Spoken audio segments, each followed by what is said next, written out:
প্রত্যেকদিন বড়দের জন্য সব রেসিপি করি, আজকে বাচ্চাদের জন্য আমি এই উস্তে দিয়ে একটা চপ করব। কারণ বাচ্চারা তো উস্তে খেতে চায় না। তো আজকে আমি যে পদ্ধতিতে উস্তের চপটা করব অবশ্যই বুঝতে পারবে না, খেতে কিন্তু খুবই মজাদার। দেখতে থাকুন চপটা কিভাবে বানাই। এই দেখো সোনারা, আজকে তোমাদের জন্য একটা দুর্দান্ত রেসিপি নিয়ে আসলাম। গ্রেটার নিচ্ছি, গ্রেটারের সাহায্যে উস্তেটা সুন্দর করে গ্রেট করে নেব। এ দেখুন কি সুন্দর করে আমি উস্তেটা গ্রেট করে নিলাম। হয়ে গেছে আমার গ্রেট করা, বিচিটা সুন্দর করে বেছে ফেলে দিয়েছি। হয়ে গেছে আমার গ্রেট করা। এবার আমি সব উপকরণ একসঙ্গে মিশিয়ে নেব।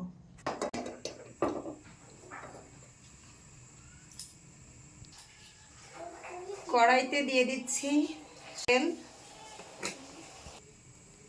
তেলের মধ্যে দিয়ে দিচ্ছি গোটা জিরে।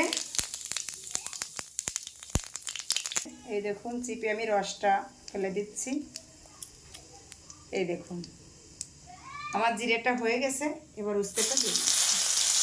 এইভাবেই চিপে চিপে সব উস্তাগুলো দিয়ে দেবো, কিন্তু হালকা একটুখানি ভেজে নিতে হবে।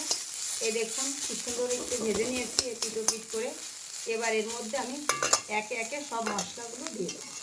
গ্রেটার দিয়ে একটুখানি আমি আদা কুচিয়ে দিচ্ছি। দিয়ে দিচ্ছি পরিমাণ মতো লবণ, জিরে গুঁড়ো, গরম মশলা গুঁড়ো, হলুদ গুঁড়ো, ধনিয়া গুঁড়ো, শুকনো লঙ্কার গুঁড়ো, চানা মশলা একটুখানি দিয়ে দিচ্ছি, হিং।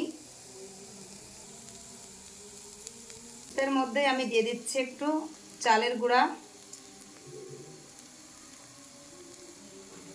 সুন্দর করে ভালো করে মিশিয়ে নেব, যাতে চালের গুঁড়াটা একদম সিদ্ধ হয়ে এর সঙ্গে সুন্দর করে মিশে যায়।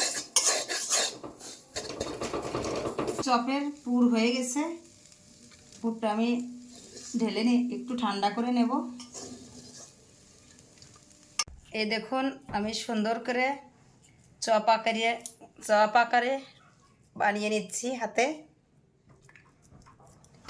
এই দেখুন একে একে সব বানিয়ে নেব। এই দেখুন কি সুন্দর আমার চপের শেপটা দেওয়া হয়ে গেছে।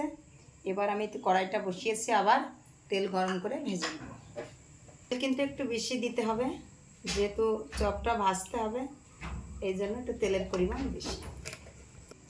তেলটা গরম হয়ে গেছে, গরম তেলের মধ্যে দিয়ে দিচ্ছি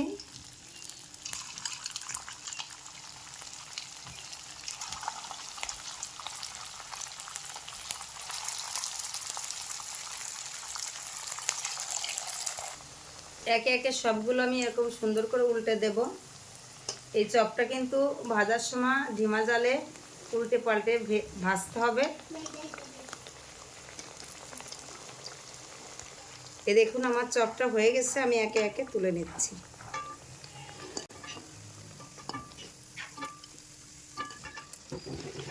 চপের কিন্তু অসাধারণ একটা সেন্ট বেরিয়েছে। একে একে সব চপগুলোই আমি ভেজে নিয়েছি। চপটাও হয়ে গেছে, ভাজতে চলে আসছে। ও তো তিতে একদমই পছন্দ করে না, ওকে আগে থেকে বলিনি, খেয়ে বলুক যে আসলে কিসের চপ।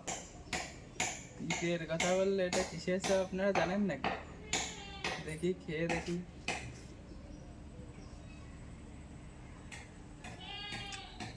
মুসমুসে টের বাজাচ্ছে না, কিসের চপ? একদমই টের পাচ্ছে না।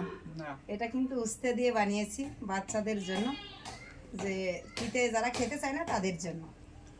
একদমই টের পাওয়া যাচ্ছে না। আপনারা যারা উস্তে খান না তারা এইভাবে রান্নাটা করে খেয়ে দেখবেন। উস্তের স্বাদ মানে একটু বুঝলেও সেই তিতেটা নেই। আপনারা এইভাবে করে খেয়ে দেখবেন, অনেক সুন্দর লাগবে। ওইসে